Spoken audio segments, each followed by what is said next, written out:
Wikipedia, ketik di situ makna dari memaksa memberikan sesuatu. Keluar, percaya deh, keluar. Artinya memeras.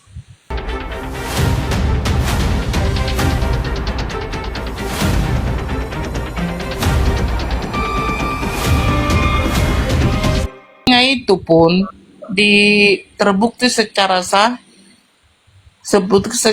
memaksa orang memberikan sesuatu barang,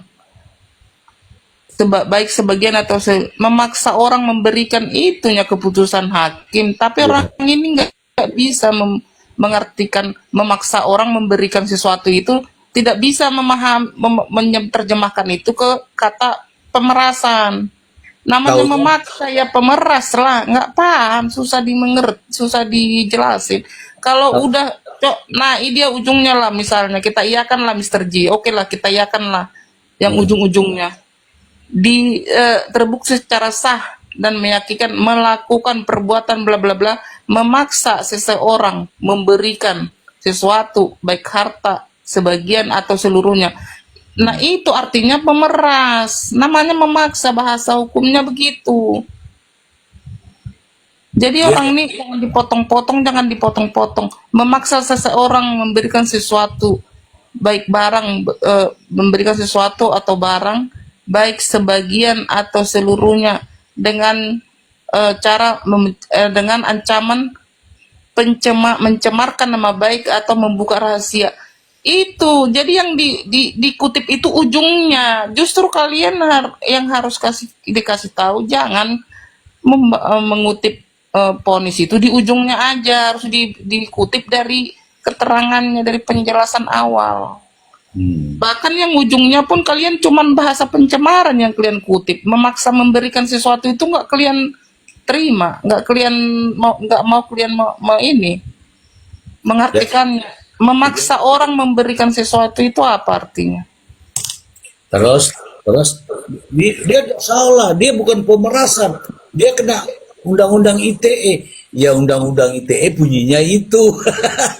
Lah undang-undang ITE pasal 27 kan bunyinya itu memaksa memberikan sesuatu. Tetap itu isinya adalah memaksa orang memberikan sesuatu, itu artinya pemerasan, Bambang. Mr. J, mereka tuh kayaknya mikirnya ITE itu adalah pencemaran, dikiranya itu. Padahal ITE itu luas. Dikiranya undang-undang ITE itu hanya soal pencemaran. Wikipedia, ketik di situ makna dari memaksa memberikan sesuatu. Keluar, percaya deh, keluar. Artinya memeras.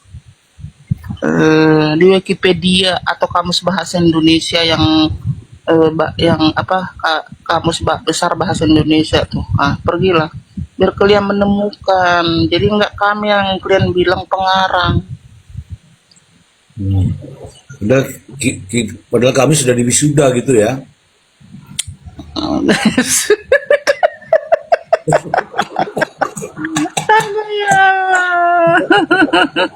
Udah diwisuda ya kan. Mereka udah tahu emang nggak ada. Ratu memang ada, mereka nggak paham. Saya yakin ada yang nggak paham karena sudah saya lihat ini mereka kalau Ya, saya aneh kau teori itu. Begitu kau habis jelaskan, nggak komentar lagi. Tapi saya lihat kok ada like begitu. Ada yang lihat kan? Ada yang lihat. masa saya menjelaskan sedetail itu, sepanjang itu, dia nggak merasa suka, udah pasti suka dia. Oh betul, masuk akal penjelasan. Langsung. Tentu saja bicara tentang kebenaran berdasarkan fakta, data, dan realita. Teman-teman, terkait dengan kasus yang dihadapi oleh Nikita Mirzani dalam persidangan yang begitu panjang, akhirnya Nikita Mirzani ditetapkan oleh majelis hakim, dinyatakan secara sah dan meyakinkan bersalah telah melakukan pemerasan terhadap Dr. Reza Gladys dan divonis dengan hukuman 4 tahun penjara denda 1 miliar rupiah dengan subsidiar 3 bulan kurungan. Dan saat ini dalam proses banding di Pengadilan Tinggi DKI Jakarta. Mungkin sebelumnya teman-teman ya bisa melihat ya beberapa berita nih. Ya, berita-berita ini adalah yang dipublikasikan oleh media-media, yaitu tentang adanya pemerasan. Menulis judul tidaklah mudah dengan mempertimbangkan fakta-fakta dalam persidangan. Dan akhirnya teman-teman media telah menuliskan judul tersebut dengan kata pemerasan. Nikita Mirzani ditetapkan sebagai ya yang saat ini ya orang yang dinyatakan bersalah karena pemerasan. Maka ada gelar di belakangnya, yaitu Nikita Pemeras. Kemudian Nikita Mirzani tidak terima dan banding. Banding inilah yang seharusnya kesempatan Nikita Mirzani untuk menunjukkan bahwa dirinya bukanlah pemeras. Tunjukkan bukti-buktinya. Namun apa yang terjadi? Oke, supaya tidak menjadi fitnah teman-teman, mari kita simak pernyataan dari penasihat hukumnya berikut ini.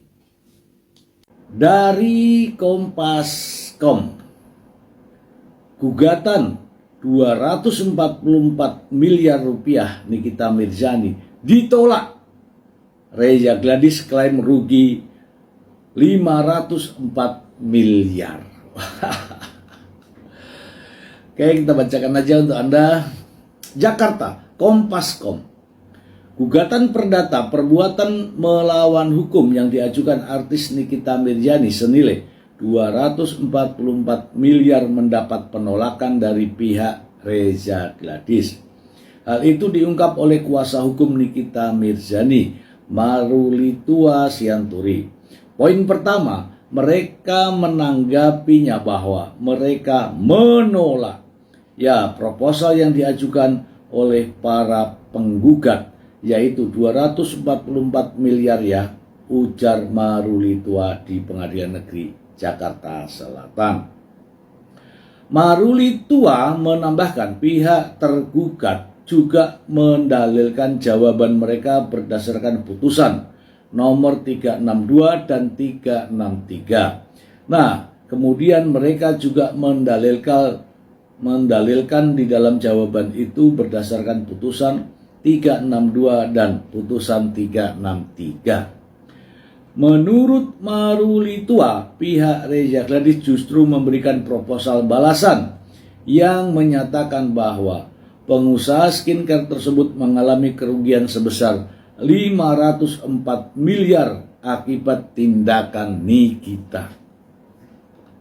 Nah, terus kemudian di poin terakhir juga disampaikan ada mereka kerugian 4 miliar ditambah 500 miliar kata Marulitua. Ia menilai klaim kerugian 504 miliar tersebut tidak masuk akal. Tanggapan saya adalah begini, ini kan kita harus mengerti hukum acara sesuai dengan Perma nomor 1 tahun 2016 bahwa kita tidak bicara namanya perkara pokok, kita bicara namanya identifikasi masalah. Terus kemudian bicara solusi dalam proses mediasi, kata Marulitua.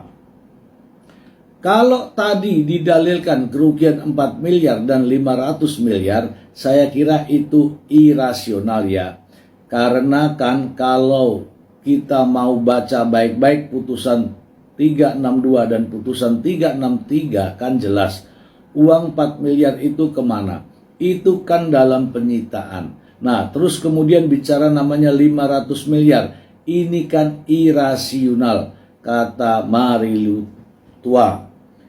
Marilu Tua menegaskan bahwa klaim kerugian 504 miliar seharusnya disampaikan pihak Ria Gladys dalam perkara pokok. Ada nanti ranahnya, yaitu dalam perkara pokok. Jadi kita nggak bicara apa namanya kerugian-kerugian dalam proses mediasi. Ya nanti kalau mereka mau melakukan gugatan balik ya melalui namanya rekonvensi, silahkan. Kita akhiri dulu, kita selesaikan dulu proses mediasi ini.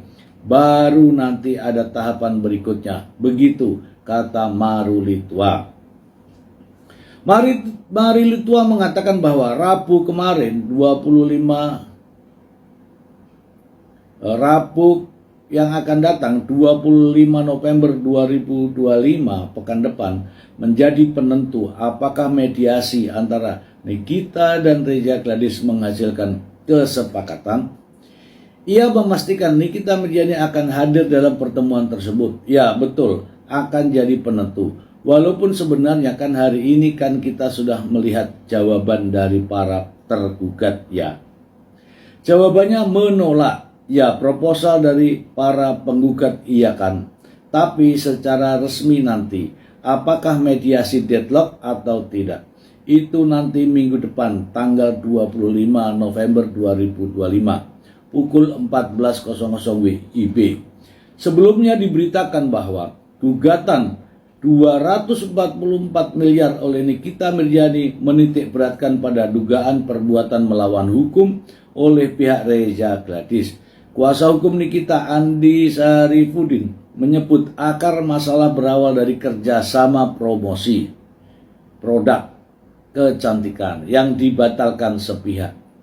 Ada nggak kerjasama promosi? Kerjasama promosi produk ada nggak teman-teman? Yang dibatalkan sepihak. Kesepakatan dibatalkan dengan memanfaatkan instrumen hukum pidana. Ini menimbulkan kerugian baik material maupun imaterial, tutur Andi. Menurut kuasa hukum lainnya, Sri Sinduwati, seharusnya Nikita mengulas produk Ria Gladys secara positif. Namun perjanjian itu gagal dijalankan. Dalam gugatan, Nikita menuntut kerugian material sebesar 4 miliar, kerugian lainnya 40 miliar dan kerugian lainnya lagi 200 miliar rupiah. Jadi total 244 miliar rupiah. Wow. Banyak juga ya. Kita bahas ya teman-teman.